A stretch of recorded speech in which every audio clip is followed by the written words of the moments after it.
We're going to open up the club and send you into the weekend in a second with a YouTube exclusive. But I wanted to show the shipping container something from this week's South Beach Sessions. It's the longest we've ever done. Steven Jackson was the best interview guest in the history of Highly Questionable. We had him on a lot of times, and he's uncommonly honest. We've now got a partnership with All the Smoke at Meadowlark Media. And I just want to play for you guys this story, which I think is kind of a crazy story, of when it is that Steven Jackson was outside of a strip club firing a gun into the air because a fight had broken out. Listen to this story. As I'm pulling out, Jamal Tinsley is coming out the club. Some guys are like running behind him. So, hey, if I was selfish, shit ain't me. I could have went on home, could have read about it in the news, whatever. I ain't suspended. I'm good. I got my job. I could have easily been that guy, Dan. That ain't in me. If a fight's about to break out and guys are surrounding you to the point where you'll get surrounded by guys, you got to you got to do something quick, or you're going to get punched from behind and you getting stumped out, you know what I'm saying? Because somebody's going to hit you. You ain't going to know where it's coming from. So before that happens, I let off a couple shots to get everybody away from us. Bow, bow, because I see that there's more guys around JT than, that's coming towards out the door. So as I do that, security grabs me. He's like, man, get out of here. Get in your car, get out of here. After the shots go off, and as he pushed me to my car, I instantly hear a car skirting out a parking spot. And I turn around and I see the car. So the parking lot's small. So me being in my right mind and not being inebriated in no type of way, I see the car, I can't get out the way. He coming too fast. He darted out and he got up to about 40, 45 miles per hour in the parking lot. So I see him coming. I know I can't get out the way. So me being in my right mind, which I'm glad I was, I jumped. When the car got close to him, I turned and I jumped to where my back hit the hood. So because if I just stood there, he would have killed me, just took my legs and killed me. So I kind of jumped, me being an athlete. I jumped and my butt landed my butt landed on the car and my back landed on the windshield. But the momentum of the car hit me in the air. So I'm in the air, I land, boom. As I'm hitting the ground, every time I hit the ground, another tooth comes in my mouth. Boom, boom, teeth just flying out my mouth. And my lips are just shattered. Like I got debris, my lips are just tore all up.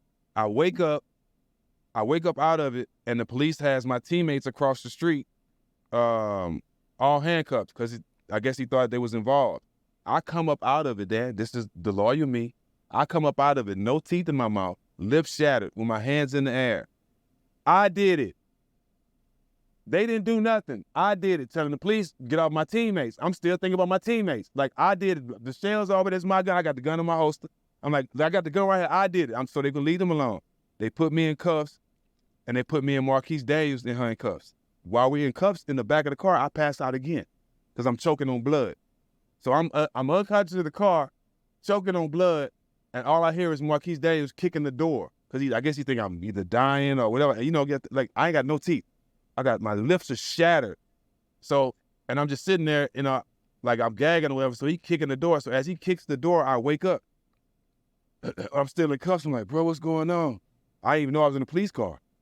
Because I guess because of my adrenaline and heavy, you know what I mean? So as I'm coming out of it, they come and get us out of the police cars, and they bring us in the club. They take our gun license. The sheriff's like, man, we know who y'all are. We know y'all not going nowhere. Y'all can go ahead and go home. We'll talk to y'all team and stuff and figure all this out tomorrow. When I leave, by the time I leave, my cousin, all my boys that live with me, we're at the gas station, a million guns. We about to go hurt somebody. And I'm in that mind frame too. I ain't gonna even lie. Once they let me go, I don't feel nothing. I'm ready to, who did this? Where they at? What side of Indiana they on? My career's over. Jermaine O'Neal, he stopped me. He's like, bro, I feel you. I know you mad, dog. I know you. I've been knowing you my whole life. But bro, you gotta go to the hospital. I'm looking at your mouth, bro. You gotta go to the doctor. As soon as he said that, all the pain instantly kicked in. Because when he said it, it relaxed me and I kind of calmed, like my adrenaline. And I'm talking about, damn, it felt like my face was about to fall off. So I ended up going to the hospital.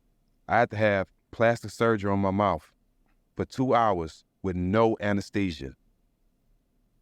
They couldn't add anesthesia because my lips were so swollen. If they added something, my lips would have burst. The worst pain I've ever felt in my life. I love Rick Carlisle. Rick Carlisle held my hand the whole time. Because when the doctor told me he couldn't numb me, I got scared. Like I was terrified then because it was so much pain. Like, you mean tell me I ain't got no skin on my face and you can't numb it? Like, So Rick Carlisle held my hand, and after I sat there for 2 hours crying, fighting it, and after when the doctor stitched the last step on my lip where I got a scar, and he put his hand on my chest like, Mr. Jackson, I'm done. I'm sorry. I'm so sorry. And I exhaled, and I slept through x-rays, everything. I didn't wake up till I got home. All 2 hours of that, it is out now, is him telling stories like that, and it's crazy. It's a crazy ride. It is out now, South Beach Sessions. Let's open up the club. Let's open it. Open it. Now? Now! Do we have Las Vegas sounds? We got Chris Cody at the wheel with Hey, how you doing? with Mike Ryan breathing on his neck. Oh, he's looking at you, seeing what sounds you might play. Who's the first sound in the club? It's Greg, bitch. Oh, wow, starting strong. That is Greg Cody, the start of his week. Hee Haw 3, he's still on an adrenaline high, still drunk from last week. How insufferable has your dad been, Chris? The worst. Yeah. He literally is like trying to plan a tour. Yeah, it's gone all to his head. Who else is in the club? I was getting bitches left and right. Lucy's going to expense us today, isn't she? She is. She should. Who else is in the club? Yes. You know what? I didn't get enough of a reaction from either Jessica or Sam Morrell on that one. That's a historic sound. Everyone hearing that for the first time should find it delightful. I was getting bitches left and right. Not that one, the other one, the Ed Malloy. Go, Ed Malloy! Who else is in the club? Jessica, holy 1-800-Flowers needs to have Jessica's grandmother as a sponsor. That's the most honest advertising I have ever heard. I've never heard better advertising than that. I mean, holy crap. Knock down grandma with this flower deal from 1-800-Flowers. Jessica, holy Oh, crap. Who else in the club? Has it gone to Yeti's head? Is Yeti? Oh, yeah. It has? Yeah. There's honestly behind-the-scenes beef with, like, Yeti. Who came up with Hee Haw 3? Is it Metal Arts? Can we do merch? If Metal Arts doing merch? There's a whole This is panic going on. exhausting. It's exhausting being a member of the Hee Haw 3, Dan. I don't know why you did this to me. Greg Cody did send me a text whether he can sell Hee Haw 3 merch, and they are legitimately arguing That was about the text he said. Yeti, I texted Dan. I'll find out. I've got an email right now that is like backstory of old Vegas crooners in my email from Greg that's like, hey, this could be good for the documentary. The what?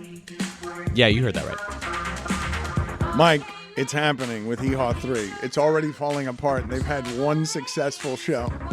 Who else is in the club? Camera people, just come on Stugotz's face. Whoops, bad phrasing. Oh, jeez. Dano. Yeah. Just come on Stugotz's face. Whoops.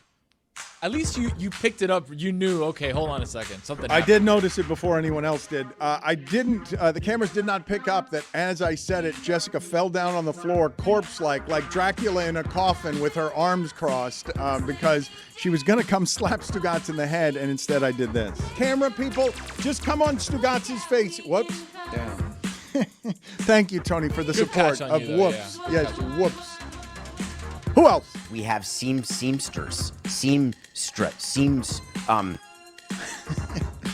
He had a rough week. Who else is in the club? Troy looks like he could throw me around.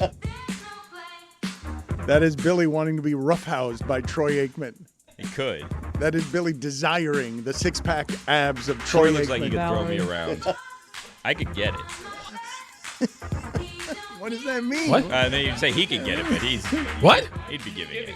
Oh. You're younger than him. You've got 10 years of youth. Troy Aikman's an old man. He's in a lot better shape. You than I like am. a silver fox is what you're saying in a fight.